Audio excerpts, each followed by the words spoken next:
পৃষ্ঠবর্তী বিদ্যুতের বিল কমাতে হবে, বেকারদের কর্মসংস্থানের পথ সুগম করতে হবে, বেকারদের কর্মসংস্থানের পথ সুগম করতে হবে।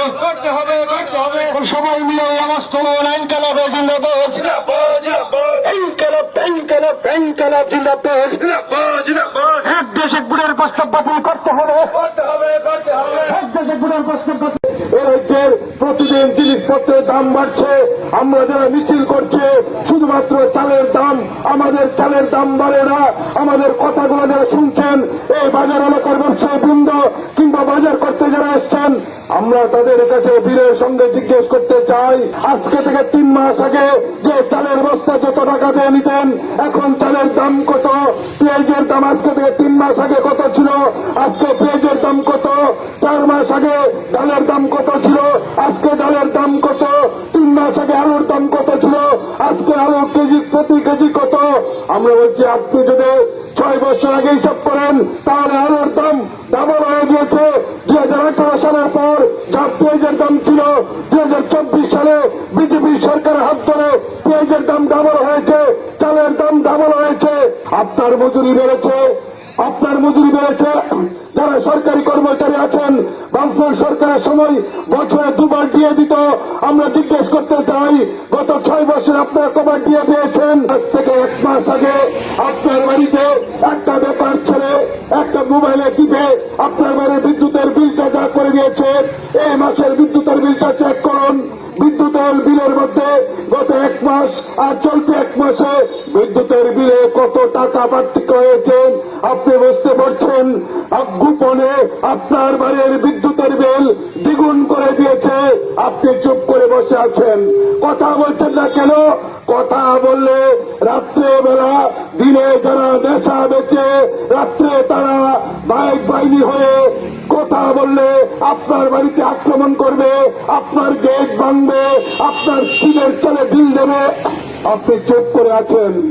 কিন্তু প্রতিদিন মাতব্বর গুন্ডা মাফিয়াদের ভয় দেখিয়ে আপনার পকেট কাটছে। চালের দাম, চিনির দাম, আটার দাম, পেঁয়াজের দাম, আলুর দাম বাড়িয়ে এখন বিদ্যুতের বিল 3 গুণ, বিদ্যুতের বিল 3 গুণ। পেট্রোলের দাম বাড়তে বাড়তে 99 টাকা। আমরা দাবি তুলেছি, বেকারদের হাতে কাজ নেই। আমাদের রাজ্যের সমস্ত দপ্তরে শূন্য পদ পড়ে আছে। আমাদের রাজ্যের স্কুলগুলোতে শিক্ষক নেই, কলেজে অধ্যাপক নেই, ইউনিভার্সিটিতে অধ্যাপক নেই, আমাদের প্রাইমারি স্কুলে শিক্ষক নেই, হেডমাস্টার নেই, হাসপাতালে গেলে ডাক্তার নেই, নার্স নেই, স্বাস্থ্যকর্মী নেই। মানুষ যাচ্ছেন জিবি হাসপাতালে, চিকিৎসা হচ্ছে না, আইজিএম হাসপাতালে বিনা চিকিৎসায় রোগী মারা যাচ্ছে।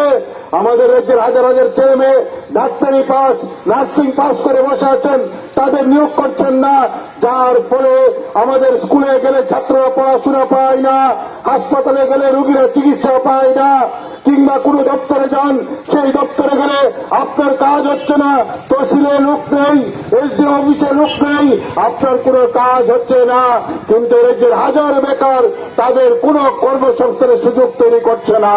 তবে আমরা দেখছি কে বেকারদের কাজ না দিয়ে প্রতিটা অলিতে গলিতে এক নেশার সাম্রাজ্য কায়েম করেছেন।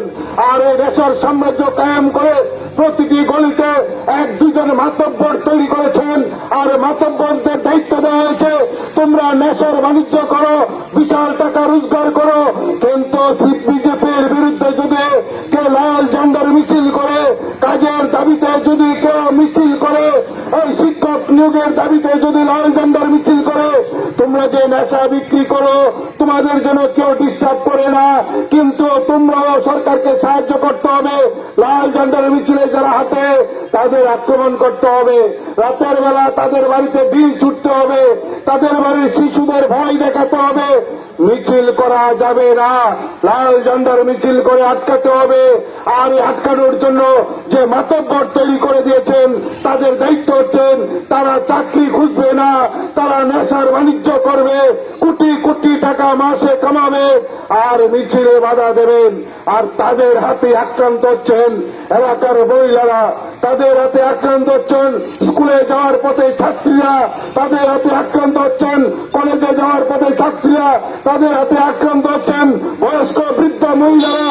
এই মাতব্বরদের জায়গায় কি ডাক্তার, কি নার্স, কি শিক্ষক, কি যুবতী, কি গৃহবধূ, কি বৃদ্ধ মহিলা সবাই তাদের হাতে আক্রান্ত হচ্ছেন। এ এক ভয়ঙ্কর অরাজকতা গোটা রাজ্যে তৈরি করেছেন।